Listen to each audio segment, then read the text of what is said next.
20 on me, case emergency. Ain't no cap in my rap. Real I know it's the truck. More profit mean extra. Emerald white out full of pressure. That cereal milk smoking right.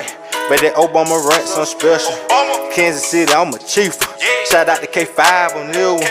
Country thuggin', I was hustling. I always had it on me. Booming like OJ the Juice. Till a nigga told on me.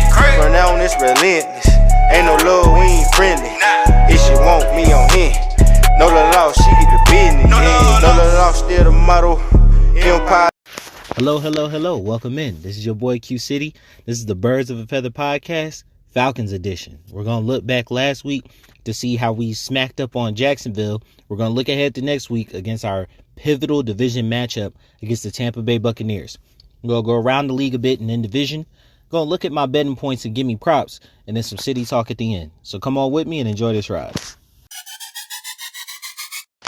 So last week was a Falcons win. It was sorely needed, desperately needed to keep us in this playoff hunt that is getting exceedingly tight. But it was against Jacksonville.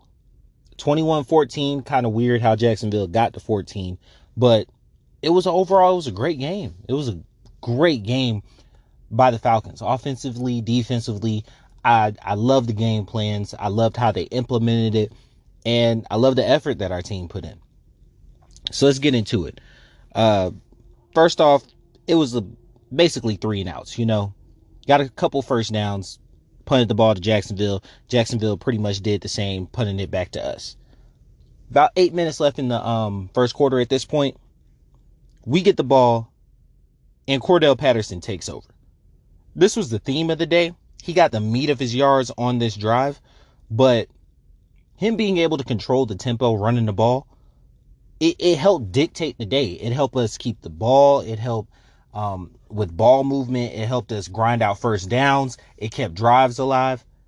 Him being a feature back for us today was pivotal in the whole mindset of getting out of here with a win, especially late. On this drive, it was an 81-yard drive.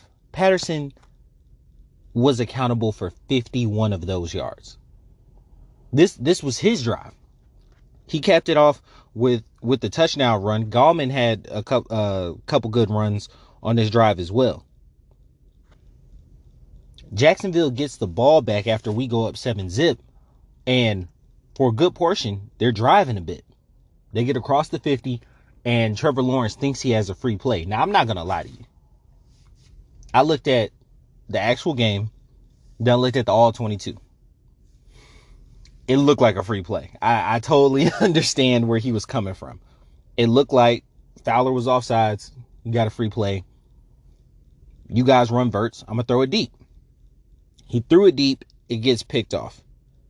They get a flag for a wide receiver covering up the tackle, covering up the ball, which that was the right call. And it makes sense it made sense in that moment.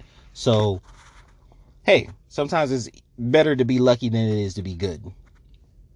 Falcons get the ball, and they didn't score, but this drive was critically important, and I very much appreciate it.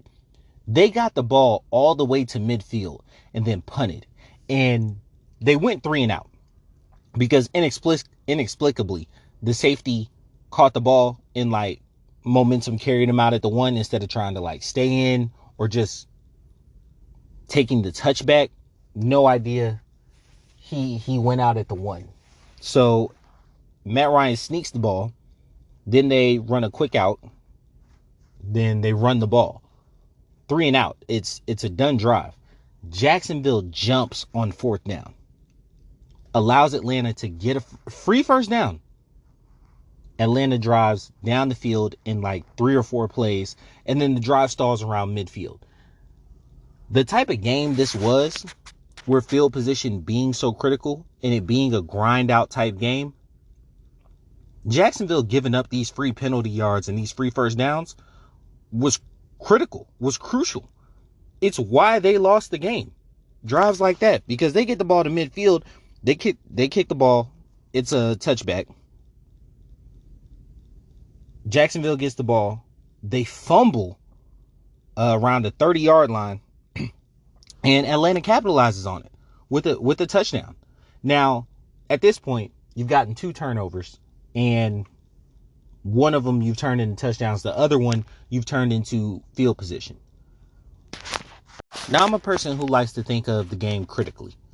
You know what I'm saying? I don't want to be one of those people who just look at the box score, no context to the game, just numbers type person. Like, you can see, okay, 7 points off of turnovers and be like, they didn't capitalize on the second turnover. But the fact that they made it to midfield and then were able to flip the field, keep them out of the end zone and then flip the field to make them drive 80 yards again is a win, especially when you're up. And that goes into the play calling. That goes offensively and defensively into the play calling. I was really, really surprised with Arthur Smith today. And he still has some end of game management situations he's got to get through. But the actual flow and calling of the game, he did amazing. He really put a stamp on this game. And I for one appreciate it, because I didn't think he had it in his arsenal, had it in his bag to really be patient with his play calling and play the field position game. But it's what today dictated. After Patterson gets the touchdown, it's really just an amalgam of drives that don't mean anything, really. You know what I'm saying? Jacksonville gets the ball, we get the ball. Matt then throws a bad pass to Pitts. I don't like harping on Matt because he's really divisive amongst the fan base. Half of us love him, half of us hate him. For me, he's the quarterback. You know what I'm saying? I've said it plenty of times. He's the greatest quarterback in Falcons history. I've also said it might be time to move on from him. You know what I'm saying? But he's who we have right now. That was a bad pass to Pitts. It was behind. Pitts tipped it. It was intercepted. Now, on another note, Pitts made an awesome reception later in the game on a crucial third down. So I can't overly get at him, but I am one of those people, if your hand touches the ball, you should catch it. So Pitts popped it up. He caught it, but it was a bad throw by Matt. And 3 incomplete passes on downs. They didn't punt or try a 58-yard field goal. They tried for the 4th down. Jacksonville, once they got the ball. And it was Urban's a rookie. Urban is a rookie. And you kind of see, even though he's been coaching for a long time in the college ranks, you see a huge difference in how he coaches in the pro ranks, because he's still ultra aggressive like he was in college, but he doesn't seem to understand that there is no talent deficit. You know what I'm saying? Like, when you're at Florida, 85% of the time when you line up against a non-SEC opponent, or hell, even 50% of the time when you line up against an SEC opponent, you have better players. At Ohio State, it's about the same. You have better players. Like, who's ever on the other side of you is at a talent deficit. That's not the case in the NFL. Most teams are within a percentage of each other, within like 5 to 10% of each other. Every player is an NFL player. You don't have a roster full of NFL players and the other team has 4 or 5 guys. Like, no, like every player is an NFL player. It comes down to scheme, and player management, really putting your players in position to win. I don't feel like for a majority of the day, they put him and Bobo put Trevor Lawrence in a position to win.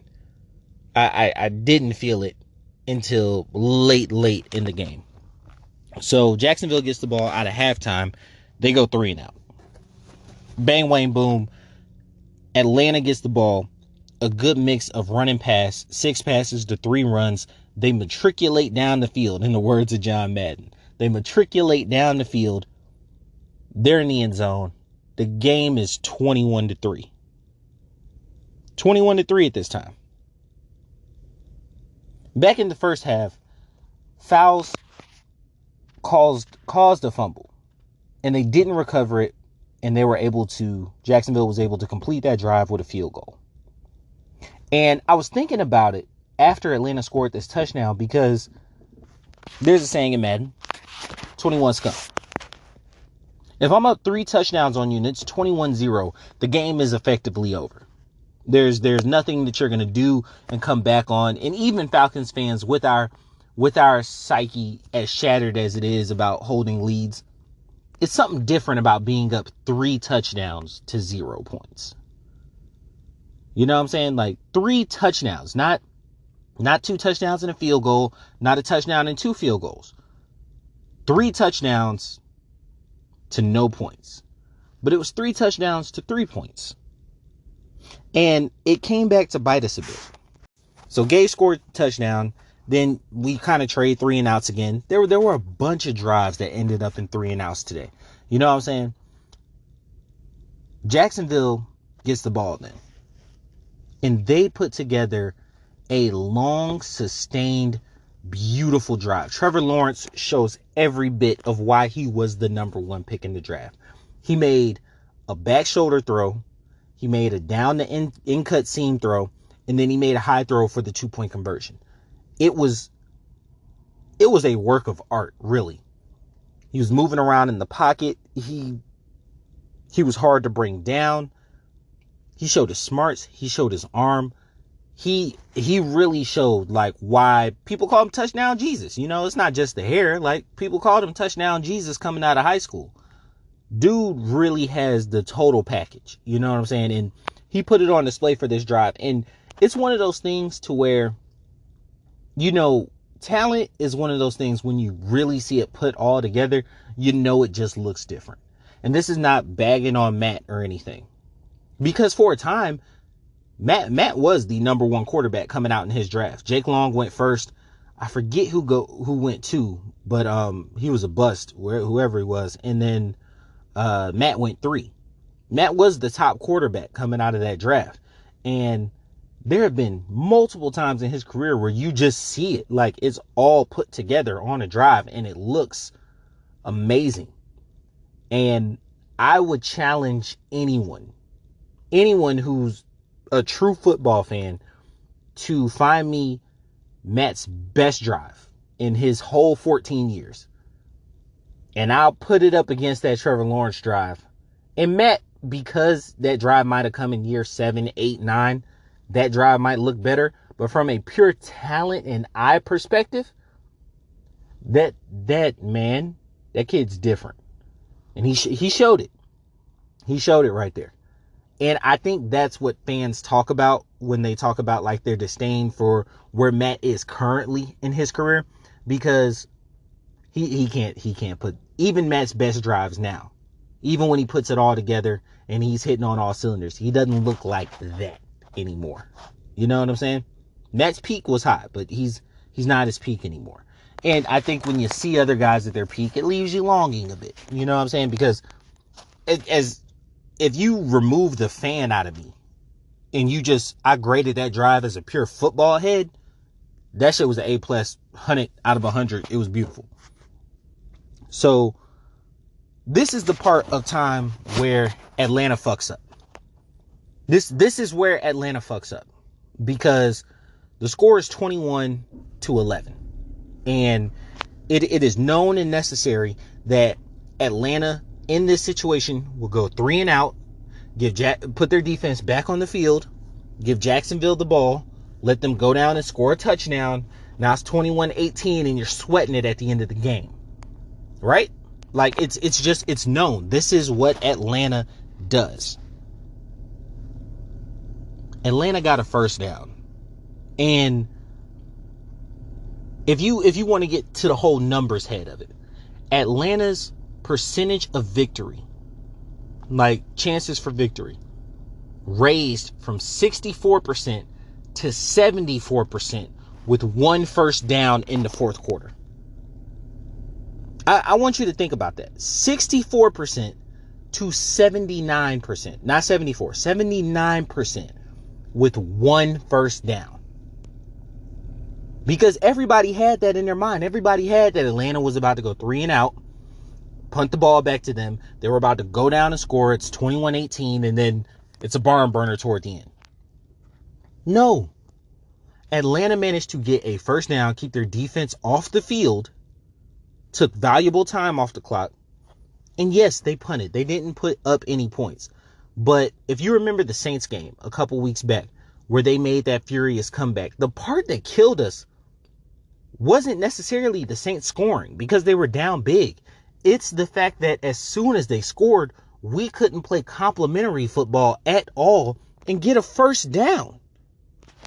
Jacksonville gets the ball back and they get a field goal. That is true. The defense at a point allows them to get a field goal. But it took them 14 plays and almost 7 minutes to get that field goal.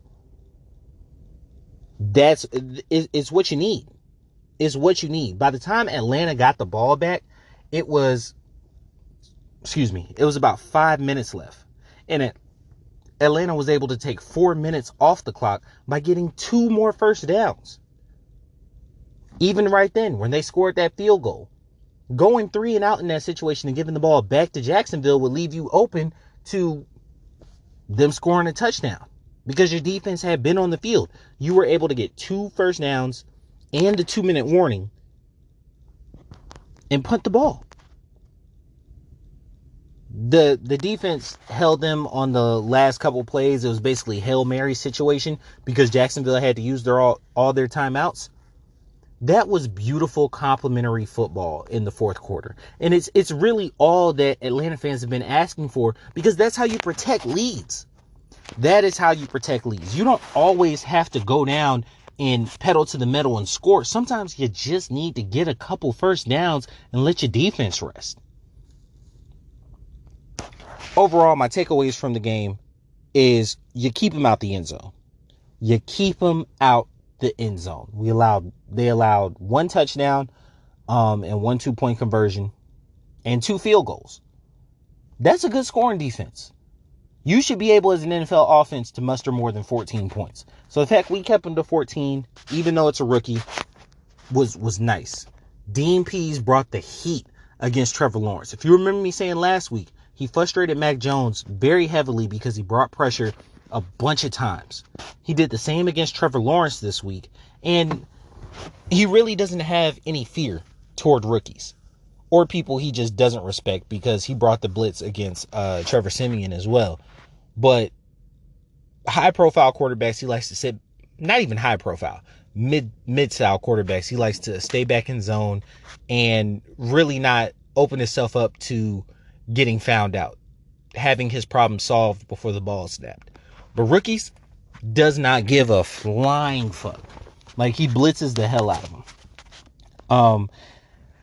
This pains me to say, but if you watch the All 22, I don't know how many of y'all are on TikTok, but if you watch Coach Mr. Go 30, you know what I'm saying? The coach, pissing down his leg, not really an athlete, that guy, right? He gonna have a field day with AJ Terrell. And you gonna look at the stats. You hearing this right now. And you're gonna run to the stats. You're gonna run to ESPN. You're gonna run to NFL.com. And you're gonna be like, he had 3 targets and 1 catch. What are you talking about? AJ Terrell did not have a good day, especially by his standards. The receiver that caught the ball on him had him burnt. It was on it was on a crossing route across the field. When you look at the All 22, Terrell was consistently beat today. I don't know what was going on, if he was hampered, if he was tired. Lawrence missed on 3 throws to his direction, and it was weird because most quarterbacks haven't even been trying his side. They've been feasting on Moreau. So, and Jacksonville doesn't have any world beaters at wide receiver. So it was extremely interesting to see AJ struggle for a day. I was not expecting it. Other takeaway: Smith was challenged on his game management a bit, and this was rookie versus rookie in terms of head coaching. I feel like Bill gave him a masterclass last week. You know what I'm saying, on how to truly coach and run a game from the sidelines. And I feel like Coach learned from it. I feel like Coach Smith learned from it because this game, he looked way more calm and composed than Urban, who's also a rookie. Urban looked lost a bit. He looked really stressed at times. He looked like he just wasn't enjoying the game, wasn't into it. especially when his team got down 21-3. If it wasn't for that Trevor Lawrence drive, I honestly think he would have checked out. Like, it looked like he was about to have a stroke on the sideline. His body language is terrible. Matt had a pretty pedestrian day. 19 for 29, 190 yards, 1 touchdown, 1 interception. He only took 1 sack. Patterson was the monster of the day. 16 rushes, 108 yards, 2 touchdowns. Russell Gage, 7 targets, 6 receptions. Pitts had 6 targets and 2 receptions. They combined for 88 yards. I expected a little more out of Pitts, especially because he was targeted that much. You hear and give me props that, I lost out on the bet for him. But even Wayne Gallman and Davis both had 4 and 5 carries for a little under 20 yards. They were able to run the ball. And you see how effective this offense is when you're able to just run the ball. Able to just go out there and impose your will upon the defense. They're a whole different team. They're a playoff looking team when they're able to do so. Lawrence got put into a bad day. He was 23 for 42, a little over 50%. 1 touchdown, 1 interception, 228 yards. The thing that was very impressive, he spread the ball out to 8 different receivers. And the top 2 guys had 4 receptions each. So, it's 8 minus 23. Was that 15?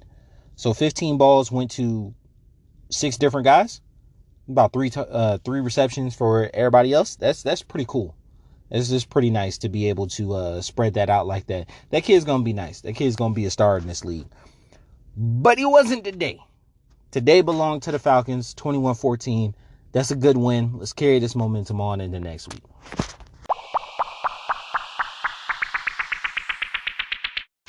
All right, so next week, we're facing the world champion, Tampa Bay Buccaneers.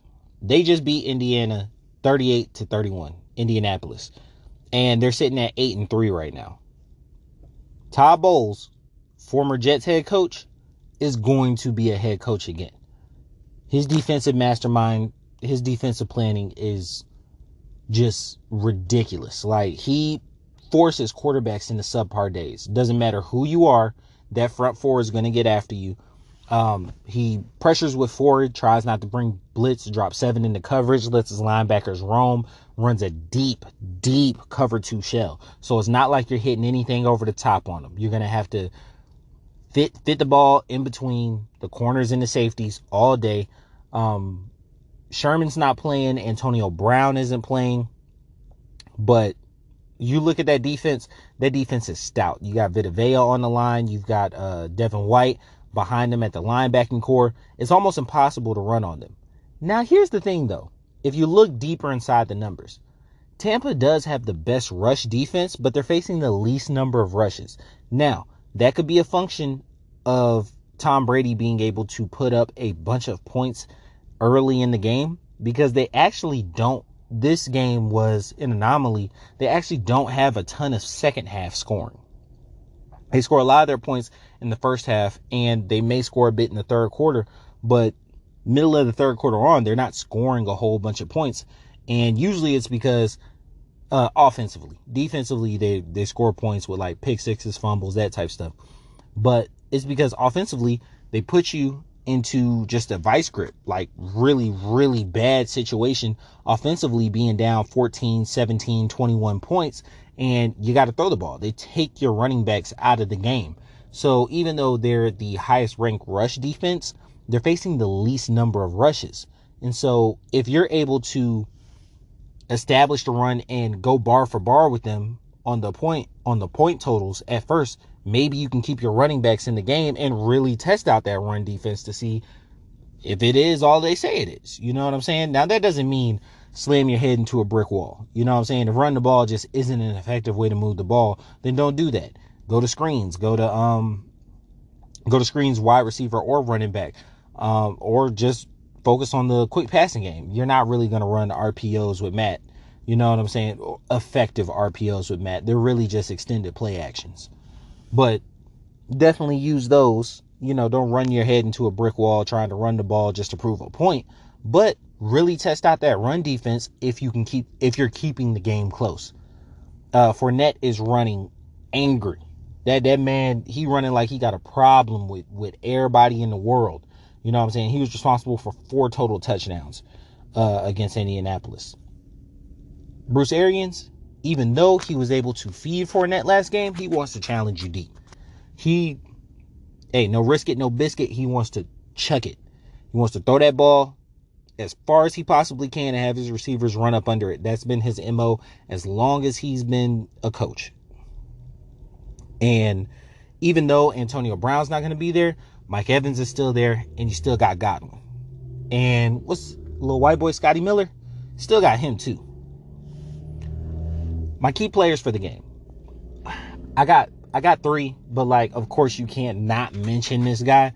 So just the GOAT. For the year, he's got 3,400 yards, 30 touchdowns, 9 interceptions. Those are fucking Madden stats. That shit is ridiculous. Like, we're 9 games in. He's got 30 touchdowns and 3,400 yards. It's just stupid. But do you wonder why I'd say, like, dude's an alien? You know what I'm saying? This is not normal. He's 21 years in the league. Like, yeah. But you just put him out there because you have to put him out there. My 3 impact players. Gronk. He's only got 378 yards this year, 29 receptions, but 4 touchdowns. And he's missed 3 or 4 games already this year. He controls the middle of the field. Him being on the field with Tom is a completely different quarterback with him on the field. As soon as, he comes out of that play action, that's immediately where his eyes go. And no matter if you're playing good defense on him, he's big. And he's able to outmuscle you and get into position to catch that ball. And they run crazy option routes because they've known each other for so well. You know what I'm saying? Edelman had the same thing where it's like, it's not even technically a route. It's kind of just like, hey man, I know I need to get here because the coverage dictates this. So however I get there, just make sure the ball's there. And Tom does a great job of doing it. And Grant does a great job of reading and reacting to whatever the defense has on him. So definitely a key player. Like I mentioned before, Leonard Fournette just had a crazy day. But even still, it's only put him up to 621 yards and 7 touchdowns. He has felt like he was falling out of favor in the rotation. But hell, after this huge game, and considering that the Falcons defense usually is light, very light against the run. We should have Deion Jones back this week. But, we struggle stopping the run and physically imposing teams like, hell, Carolina did it to us earlier this year. Tend to be able to run all over us for extended periods of time. So he is going to be a key contributor for this game. Then my last one is Antoine Winfield Jr. If you remember, his dad, cornerback for the Vikings, was cold. His son plays kind of like hybrid cornerback safety. I more so consider him a safety. He is like pretty much cut from the same cloth. Ball hawk, super smart. You see him, he's instinctual, rarely gets caught with stiff hips or guessing on plays. You could tell he's truly a student of the game. And that hybrid look that he gets in just being able to roam in the middle of the field reminds me so much of Honey Badger, like in the early Honey Badger, the Arizona Honey Badger. You know what I'm saying? Where it's kind of just like between the hashes, I'm eating up everything that's in here, but I still got enough speed to make it to the edge to either run support or make it to a deep third to make a play on the ball. He is amazing to watch. Matt overall is 16-11 versus Tampa Bay. He was 16 versus 8 until Brady got there. He's lost the last 3 against Brady, hasn't beat him. But overall, I want him to get back to his dominance over Tampa Bay because that was one of the teams, this 75% win percentage against them. You know what I'm saying? That's one of them teams that he really did have a beat on. You know what I'm saying? Let's get back to controlling the middle with Pitts. He's had a slump over the last 3 games, and it's been really necessary that teams have needed to double him and push him out the game after he had those really 3 explosive games in a row. And we've got to get our backs involved in the passing game. We've got to. Cordell didn't have a huge day receiving, but I'm not really sure when Ridley's going to come back, and we've got to operate like he's not there. If that's the case, Mike Davis is not catching the ball out the backfield. I don't know what Gallman can give you, but Cordell is more than capable of running routes from the backfield. Vita Vea is going to clog up the middle, and we know that. So we're going to have to start game playing around that. Pull those guards, either run straight at him or run tosses.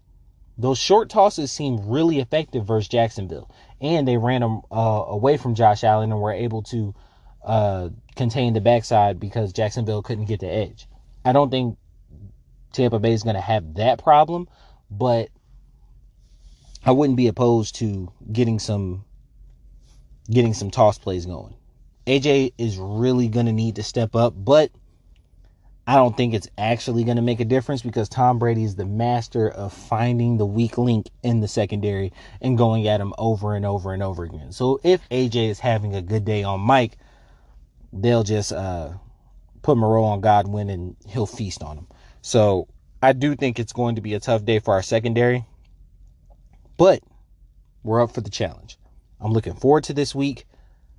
It might be a loss. I'm not going to lie to you. I actually anticipated being a loss. I thought we would go 2-1 during this stretch, with Tampa being our loss. But you go out there and you compete, and whatever happens, happens. Let the cards fall as they may, but you bring your A game. And that's what I have for the Falcons this week. In Division is sponsored by Courtney Hagen's Credit Repair. Bad credit ain't cute. Get your credit right at CourtneyHagans.com. So when you look at in division right now, Arizona is leading the whole conference at 9-2. They had a bye this week. They're getting healthy. Kyler and D-Hop should be back over the course of the next week. You got Green Bay in the second slot. They just beat LA. Green Bay is looking like the best team in the league. And if I'm not mistaken, no, they're still the second seed because they got quote-unquote half a loss more than Arizona. But if they end with the same record, Green Bay has the head-to-head and could end up with the number one overall seed, which means path to the Super Bowl goes through Lambeau, and that is going to be tough. Tampa sitting at 8-3 in the 3 slot. They beat Indianapolis. Dallas is sitting at 7-4, and they lost to Las Vegas on Thanksgiving. 36-33. They are looking pretty flawed, and they end up playing on they get a whole week's rest and they play on Thursday again. It technically would be beneficial for us for them to beat the Saints. So because Dallas isn't losing their division, so we don't necessarily have to watch their wins. And so it would be beneficial for us for them to beat the Saints on Thursday. In the 5 spot, LA lost to Green Bay. In the 6 spot, the 49ers moved all the way up to 6. At 6-5, they beat Minnesota 34-24. Just ran the ball down the throat all game. Just power run. That Shanahan scheme that was so successful pretty much wherever he went, but, we benefited from it for 2 years. Power running. Minnesota is sitting at 5-6 with their loss to the 49ers. I made this list prior to the Monday night game, with the Monday night game amended and added in. Washington football team is sitting in the 8th spot at 5-6, and it's because of the tiebreakers they hold. They still have to face New Orleans. Then Atlanta is at 9, beat Jacksonville. New Orleans is at 10, losing to Buffalo.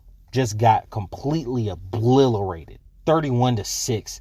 They're looking to start Taysom Hill now. They got to do something different because Trevor Siemian ain't it, and they're losing bad. Philly is sitting at 5-7. That loss to the Giants really, really hurt them. They're sitting in the 11th spot. Carolina is in the 12th spot at 5-7 as well because of tiebreakers. They're down there. New York is 14. No, New York is 12. They beat Philly. Technically, them, Chicago, and Seattle are still alive. Even Seattle at 3-8 is still technically alive. Detroit 0-10-1 is the only team mathematically eliminated from the playoffs. We can kind of say that Seattle, Chicago, and New York are eliminated, because if Seattle wins out, that's they got 6 games left. They would win out and they would go 9-8, which is possible. They could very well win out, but the Falcons gotta win at least 3 more games. Sitting in the 9 spot where they are right now, they've got the Bucks, Panthers. They got the Bucks at the Panthers, at the 49ers, versus the Lions, at the Bills, versus the Saints. Like I said, the Jacksonville Bucks, Panthers, I figured we go 2-1 during that stretch. The Bucks, even if we lose this week, which I'm not speaking on, I'm not saying we should lose, I'm not saying I want us to lose or anything. But if we lost to the Bucks this week, our destiny is still in front of us, even at 5-7. And that's really a main function of the other teams below us being 5-7. No one really has a chance to come up this week to 6-7 other than Philly. I think Carolina's on a bye and Washington played on Monday. They might have a chance to come up as well, but they're already ahead of us. You know what I'm saying? I think Minnesota gets their bye this week as well. So, we've got to beat the Panthers. Got to. It's non-negotiable. Got to beat the Panthers. Really, our playoffs come up to that game where we go out to San Francisco. Definitely should beat the Lions. The Bills game actually doesn't hold any consequence to us, and that could give us our 8th loss, which means we could enter the playoffs at 9-8 versus the Saints if we beat the Saints. So, key games at Panthers, at Niners, got to beat the Lions, and Saints at home. So 4 out of the next 6, we got to go 4-2 to make the playoffs. And it's completely doable and understandable. Like, the way the playoffs is shaping up, the Falcons are actually in great position. And it's like I said last week when we got just completely shellacked. It was everything you want is right in front of you. Everything you want is right in front of you. Yes, you ran into the Dallas. Yes, you ran into the Patriots. You played those teams within 4 days of each other. You played one of the most talented teams in your conference. And then you played the greatest coach of all time. Back to back with very little time of preparation in between. But one loss is just one loss. You know what I'm saying? The Washington loss, looking back, hurts you a bit. And Carolina, seeing how terrible they are, hurts you a bit. You know what I'm saying? You very well could move 2 of them losses over and should be 7-4. You know what I'm saying? Even then, you wouldn't be leading your division. Tampa has run away with this division, and I'm not saying concede the division, but understand that you're playing for a wild card. An NFC West team, which is looking like the Rams, because the Rams don't look like they have any interest in actually catching Arizona, is going to be the 5 seed. That's going to happen. Or, you know, hell, the 49ers might be the 5 seed. Either way, an NFC West team is going to be the 5 seed. And it looks like an NFC West team is going to be the 6 seed. You're really fighting against Minnesota and maybe Philly at this point. I don't think Washington's going to be able to keep up their momentum. All you've got to do is win 4 out of your next 6 games. I don't think 8-9 will get us in. We got to see how, things really play out. But because you lost to Philly and Washington, if it gets close to there, you don't have the tiebreakers. I don't think Philly nor Washington gets to 9 wins, especially considering they both have to play each other. So, take care of what you can take care of and take care of your business. I feel like the best move is to make sure that you get 9 wins, get into the playoffs. So out of our next 6 games, 4-2.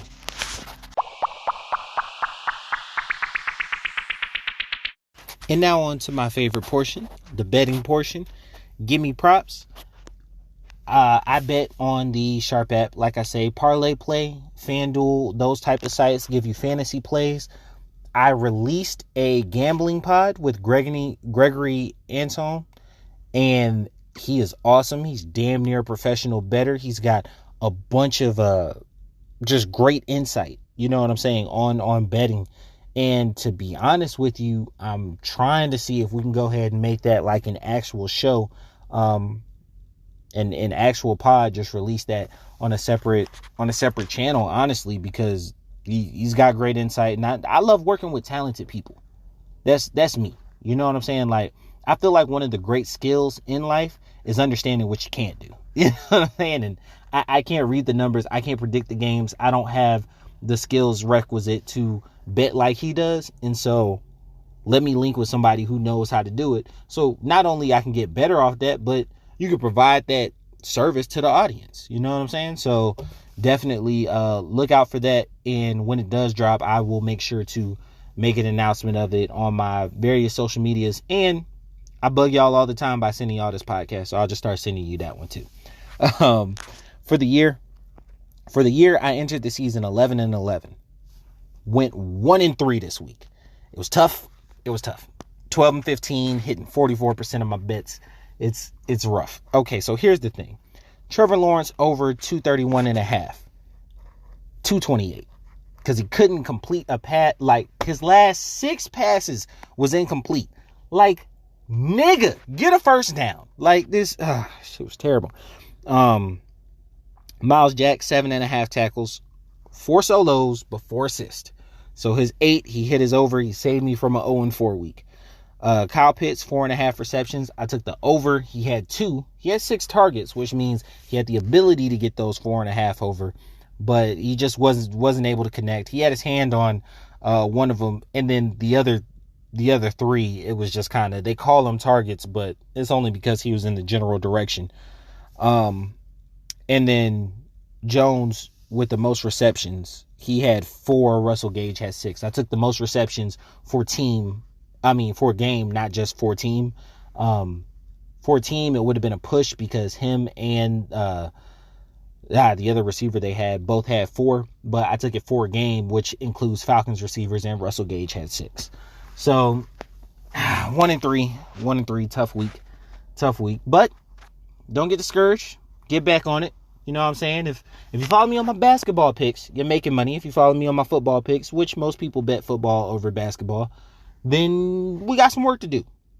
You hit a hot streak, hit a cold streak, but no, 44%, losing just a little bit of money. We're going to get back up and make it do next week. I will be releasing my picks for this weekend on the Friday pod, on the Hawks pod, during that Gimme Props section. I'll release the football picks for the week.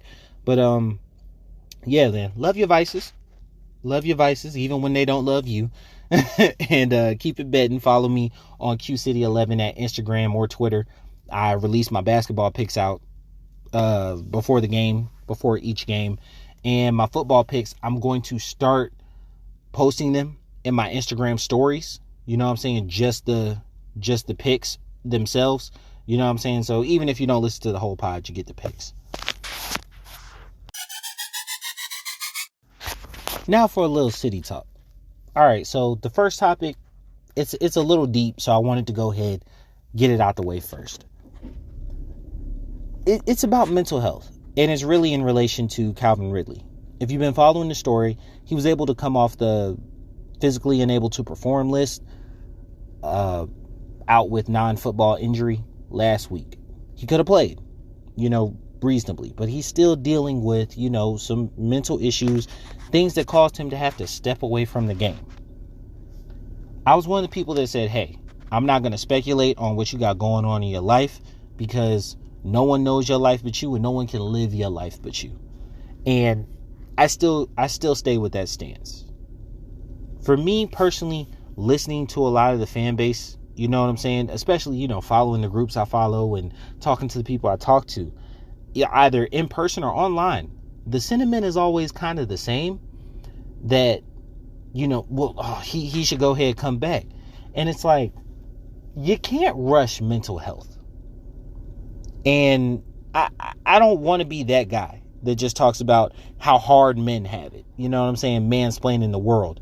But you can't rush mental health. You can't force somebody to come and perform in any capacity when they're mentally not ready to do so. Not only is it unhealthy, it's dangerous. You know what I'm saying? You're out there colliding with other grown men who want to knock your head off, and your mind isn't there. Your heart isn't in it. I don't know what he has going on. at all under any circumstance. You know what I'm saying? I'm not going to pretend to know him or his life or what he has going on. All I know is that when met with times of despair, it is easier to give love than criticism. And that's the best we could do, is show love and support, fan support. You know what I'm saying? And when Calvin is ready to join the team, he will. I tend to believe in realisms. And most everybody I know that plays football has that mentality of, like Mike Tomlin started it by saying, next man up. Calvin's not there. No matter how much you bitch, whine, moan about it, Calvin is not there. He's not suiting up for you. He's not going to run these routes. He's not going to learn these plays. He's not going to gain separation. He's not going to do any of that this week. How do we win with who we have? And that's always the question every week. How do we win with who we have? If you want to lament about every player that's not on your roster, you know what I'm saying? People hung up about talking about Julio or talking about Trufant. Like, these people are not on the roster. They're not there. They're gone. You got to win with Matt, Cordell Patterson, Kyle Pitts. That is who offensively is on the field. And notice I did not say Mike Davis, because he's damn near not on the field. He's averaging 1.6 yards per carry. He is a net negative. That's a different story. Point is, you got to win with what you got. And everyone on the team seems to support the fact that Calvin's gone and is going to take as much time as he needs. If he provides an explanation when he comes back, that's great. But if not, you got to realize this is entertainment for us. It's a job for them. I know personally, if I got some stuff going on in my life and I got to take a leave of absence from work, I tell HR. And that's about it. I don't really owe an explanation to anyone else. You know what I'm saying? Yes, it's a high profile public job. And 9 times out of 10, when he does rejoin the team, he's going to get asked about it. If he chooses to share, cool. If not, also cool. We've got to focus on who we have in the building and what we can win with in the building. And with that being the case, that moves on to the second topic, which I was surprised. Not to be sexist or anything like that. Miss Cynthia messaged me about the fact that Freeman looked like he still got some juice in him, and it's because he's running the ball with a mobile quarterback. I am not. You know what? I'm going to respect you enough to talk to you like a football fan. As a football fan, your analysis of that situation is wrong. But not all the way wrong. See, so here's the thing. Having a mobile quarterback doesn't actually accent the running game if used incorrectly. Prime example, when Mike Vick had Warrick Dunn. Warrick Dunn didn't get any extra yards because Mike Vick was the quarterback. Mike Vick got extra yards off play fakes because he's a mobile quarterback. But when Greg Knapp implemented the pistol type system that he had with Mike Vick at the later end of his years, Colin Kaepernick had, and now Lamar Jackson runs, that's when you get wider running lanes for the running back. Even still, that does not necessarily mean that the quarterback being mobile is actually accenting the running back getting extra yards. Because if you put non-mobile quarterbacks in that system, or quarterbacks you wouldn't traditionally think of as highly mobile, like Nick Foles, Carson Wentz, and Kirk Cousins, all who have a sense of mobility but are not highly mobile, those running backs are still able to bust off those type of runs. Or Jimmy Garoppolo are able to bust off those type of runs. And it's because the running lanes are wide open and it's a zone blocking scheme. So it's not necessarily that the quarterback is mobile is the reason that they're getting those type runs. If anything, DNs are taught at the high school and college level that you just hit the quarterback every play. You know what I'm saying? If there's a mesh point, hit the quarterback every play. So you don't actually want to continue to run those type of plays because it gets your quarterback's head knocked off. Now in the pros, they kind of taper it down a bit, but the quarterback doesn't keep the ball as much. The only quarterback who does keep the ball that much is Lamar. Freeman's yards are going to be high because his attempts are very high in that system. And it's just because they've lost like every decent running back on the roster.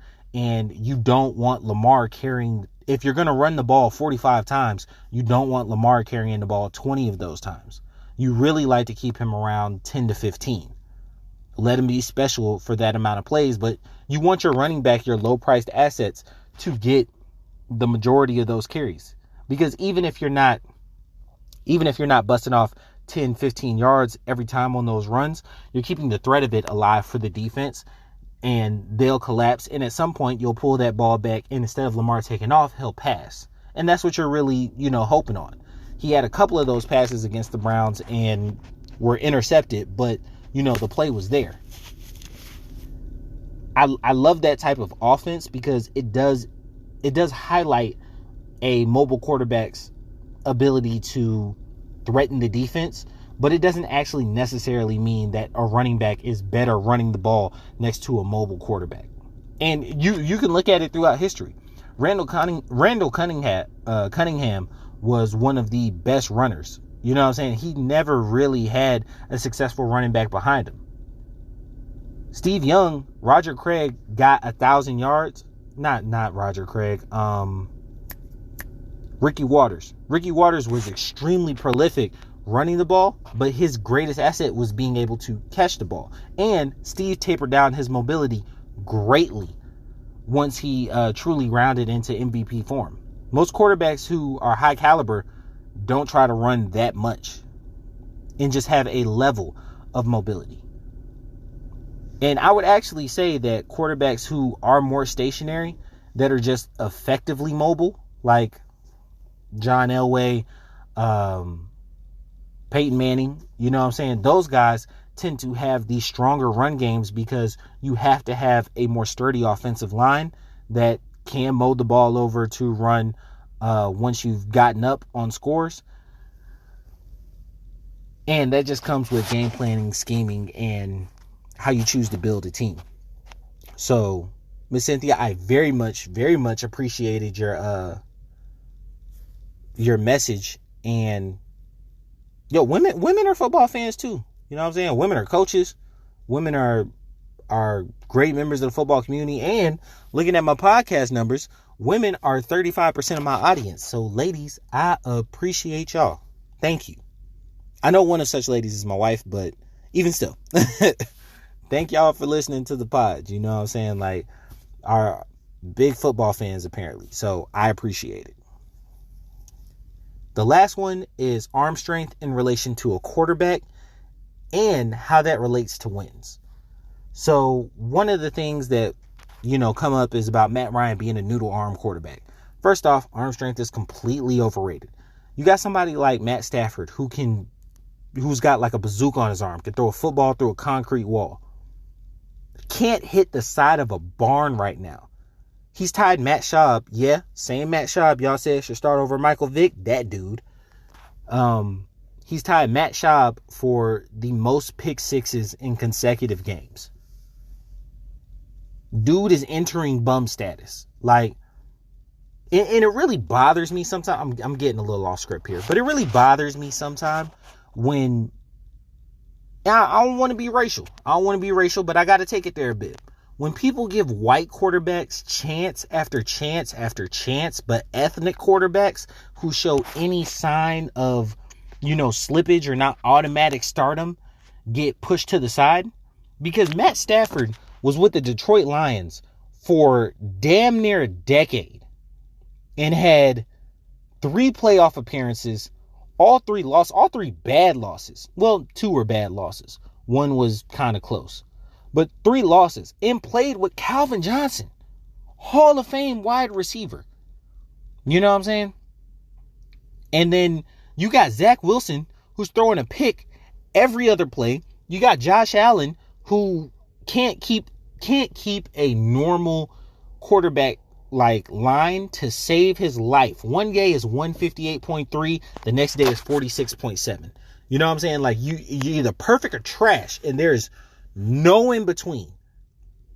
And then you got somebody like Jalen Hurts, who hasn't done shit but like consistently win at every level he's been at. You know what I'm saying? Or you got somebody like Tua, who is just coming into his own. You know what I'm saying? As a starting quarterback. Justin Herbert blew up the world last year as a rookie quarterback and got praised. Got every bit of love and affection in the world, and sports media members fawning over him. Oh, he's the real deal, and Miami's so stupid for taking Tua instead of him. And it's like, okay, yeah, but like Tua's he's a rookie. He's a normal rookie. And this year, Miami's gone on a four-game win streak. Remember, I told y'all when Atlanta played Miami, I was like, yo, Tua's coming on. He threw 4 touchdowns that game, and Miami has been winning since. They ain't lost a game in a month. Nobody's talking about Tua. Nobody. And nobody who even had the guts to admit that, like, hey, y'all were wrong and buried this guy too soon. You talk about Lamar. Lamar is so disrespected. This dude is a league MVP. Won a Heisman. Won at every level he's been at. And y'all talk about his throwing motion when Baker is out here chucking the ball to the other team every 5 seconds. It is baffling to me. It truly, truly is that certain guys get chance after chance after chance, and other guys really get pushed to the side. And it's really frustrating at times because it's implicit bias. You know what I'm saying? Like it's subconscious bias, and you see it in how it's reported. And that's my opinion. And you know what? I'm feeling good on that. I feel like I'm gonna end on that one. So just think about how you talk and rank about quarterbacks. Yeah. So, hey, appreciated this ride with you guys. This is Q City. I'm out. Go ahead, follow me at QCity11 on Instagram and Twitter. Like, follow, rate, review this podcast. I'm on all major streaming platforms now. I will be on YouTube soon, especially with this new gambling pod that at some point we're going to put out. So, appreciate you guys. Come on back.